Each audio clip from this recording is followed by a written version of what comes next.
Protecting hour environment, ನಮ್ಮ ಪರಿಸರವನ್ನು ರಕ್ಷಿಸುವುದು. ಈ ಪಾಠ ಕಲಿತ ನಂತರ ಸ್ವಯಂ ಮೌಲ್ಯಮಾಪನ ಮಾಡಿಕೊಳ್ಳುವುದು, ಅದಕ್ಕಾಗಿ ರೀಸ್ಟಾರ್ಟ್ ಆಯ್ಕೆ ಮಾಡುವುದು.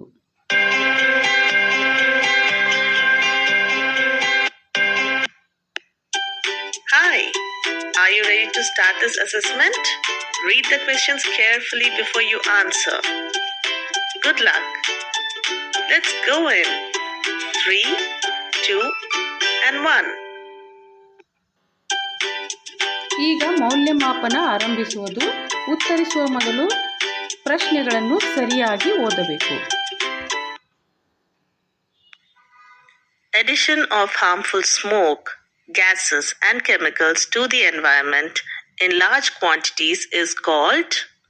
ಮೊದಲನೇ ಪ್ರಶ್ನೆ, addition of harmful smoke, gases and chemicals to the environment in large quantities is called dash. ಈ ಪ್ರಶ್ನೆಯ ಅರ್ಥ, ವಾತಾವರಣದಲ್ಲಿ ಹಾನಿಕಾರಕ ಹೊಗೆ, ಅನಿಲಗಳು ಮತ್ತು ರಸಾಯನಗಳನ್ನು ಹೆಚ್ಚಿನ ಪ್ರಮಾಣದಲ್ಲಿ ಸೇರಿಸುವುದಕ್ಕೆ ಏನೆಂದು ಕರೆಯುತ್ತೇವೆ?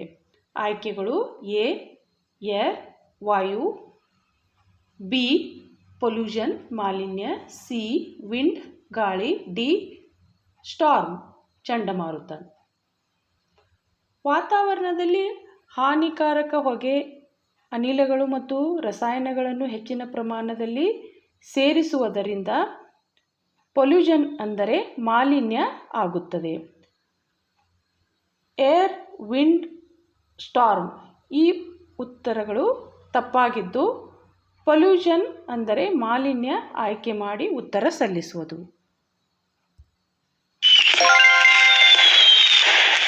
Wow, that is correct. ಸರಿಯಾದ ಉತ್ತರ ಮುಂದಿನ ಪ್ರಶ್ನೆ ಓದುವುದು. Cutting down of trees for farming and housing purpose is called. ಎರಡನೇ ಪ್ರಶ್ನೆ, cutting down off trees for farming and housing purpose is called dash. ಈ ಪ್ರಶ್ನೆಯ ಅರ್ಥ, ಬೇಸಾಯ ಮತ್ತು ಮನೆ ಕಟ್ಟುವ ಸಲುವಾಗಿ ಗಿಡಗಳನ್ನು ಕಡಿದು ಉರುಳಿಸುವುದಕ್ಕೆ ಏನೆಂದು ಕರೆಯುತ್ತೇವೆ? ಆಯ್ಕೆಗಳು: ಎ ಡಿಫಾರೆಸ್ಟೇಷನ್ ಅರಣ್ಯನಾಶ, ಬಿ ಲ್ಯಾಂಡ್ ಭೂಮಿ, ಸಿ ಫಾರೆಸ್ಟ್ ಅರಣ್ಯ, ಡಿ ಡೆಸ್ಟಿನಿ ನಿರ್ದಿಷ್ಟ ಸ್ಥಾನ.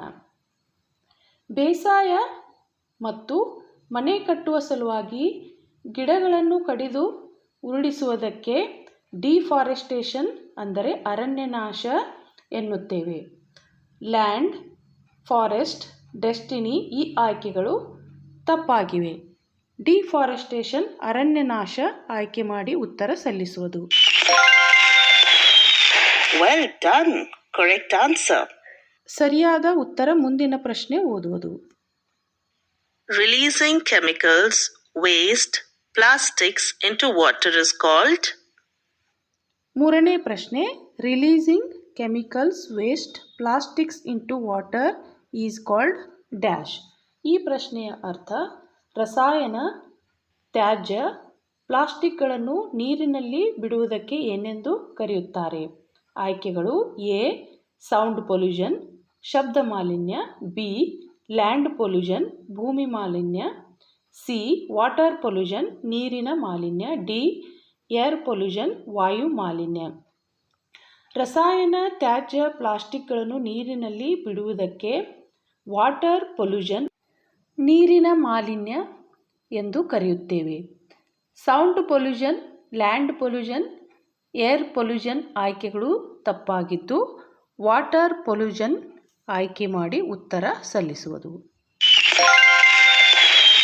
That's correct. You're amazing. ಸರಿಯಾದ ಉತ್ತರ ಮುಂದಿನ ಪ್ರಶ್ನೆ ಓದುವುದು. Scientists are warning us that the rise in Earth's temperature causes. ನಾಲ್ಕನೇ ಪ್ರಶ್ನೆ, scientists are warning us that the rise in earth's temperature causes dash. ಈ ಪ್ರಶ್ನೆಯ ಅರ್ಥ, ಭೂಮಿಯ ತಾಪಮಾನದಲ್ಲಿ ಏರಿಕೆಯಿಂದ ಏನಾಗುತ್ತದೆ ಎಂದು ವಿಜ್ಞಾನಿಗಳು ನಮ್ಮನ್ನು ಎಚ್ಚರಿಸುತ್ತಿದ್ದಾರೆ.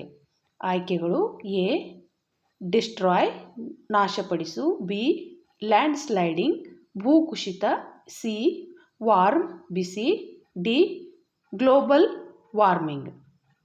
ಭೂಮಿಯ ತಾಪಮಾನದಲ್ಲಿ ಏರಿಕೆಯಿಂದ ಗ್ಲೋಬಲ್ ವಾರ್ಮಿಂಗ್ ಅಂದರೆ ಜಾಗತಿಕ ತಾಪಮಾನ ವೃದ್ಧಿ ಆಗುತ್ತದೆ ಎಂದು ವಿಜ್ಞಾನಿಗಳು ನಮ್ಮನ್ನು ಎಚ್ಚರಿಸುತ್ತಿದ್ದಾರೆ. ಡಿಸ್ಟ್ರಾಯ್, ಲ್ಯಾಂಡ್ ಸ್ಲೈಡಿಂಗ್, ವಾರ್ಮ್ ಈ ಆಯ್ಕೆಗಳು ತಪ್ಪಾಗಿದ್ದು ಗ್ಲೋಬಲ್ ವಾರ್ಮಿಂಗ್ ಆಯ್ಕೆ ಮಾಡಿ ಉತ್ತರ ಸಲ್ಲಿಸುವುದು. Awesome. Correct again. ಸರಿಯಾದ ಉತ್ತರ ಮುಂದಿನ ಪ್ರಶ್ನೆ ಓದುವುದು. Shyam avoids the use of plastic and chemical fertilizers. He is following. 5ನೇ ಪ್ರಶ್ನೆ. Shyam avoids the use of plastic and chemical fertilisers. He is following dash. ಈ ಪ್ರಶ್ನೆಯ ಅರ್ಥ ಶ್ಯಾಮ್ ಇವನು ಪ್ಲಾಸ್ಟಿಕ್ ಮತ್ತು ರಸಾಯನ ಗೊಬ್ಬರಗಳ ಬಳಕೆಯಿಂದ ದೂರ ಇರುತ್ತಾನೆ. ಅವನು ಏನನ್ನು ಪಾಲಿಸುತ್ತಿದ್ದಾನೆ? ಆಯ್ಕೆಗಳು: ಎ ಗ್ರೀನ್ ಲೈಫ್ ಸ್ಟೈಲ್ ಹಸಿರು ಜೀವನ ಶೈಲಿ, ಬಿ ಮಾಡರ್ನ್ ಲೈಫ್ ಸ್ಟೈಲ್ ಆಧುನಿಕ ಜೀವನ ಶೈಲಿ, ಸಿ ಬ್ಯೂಸಿ ಲೈಫ್ ಸ್ಟೈಲ್ ವ್ಯಸ್ತ ಜೀವನ ಶೈಲಿ, ಸಿ ನನ್ ಯಾವುದು ಅಲ್ಲ. ಶ್ಯಾಮ್ ಇವನು ಪ್ಲಾಸ್ಟಿಕ್ ಮತ್ತು ರಸಾಯನ ಗೊಬ್ಬರಗಳ ಬಳಕೆಯಿಂದ ದೂರ ಇರುತ್ತಾನೆ. ಅವನು ಗ್ರೀನ್ ಲೈಫ್ ಸ್ಟೈಲ್ ಅಂದರೆ ಹಸಿರು ಜೀವನ ಶೈಲಿಯನ್ನು ಅನುಸರಿಸುತ್ತಿದ್ದಾನೆ. Modern lifestyle, busy lifestyle ಈ ಉತ್ತರಗಳು ತಪ್ಪಾಗಿವೆ. ಗ್ರೀನ್ ಲೈಫ್ ಸ್ಟೈಲ್ ಆಯ್ಕೆ ಮಾಡಿ ಉತ್ತರ ಸಲ್ಲಿಸುವುದು. Congratulations, you got it right. ಸರಿಯಾದ ಉತ್ತರ.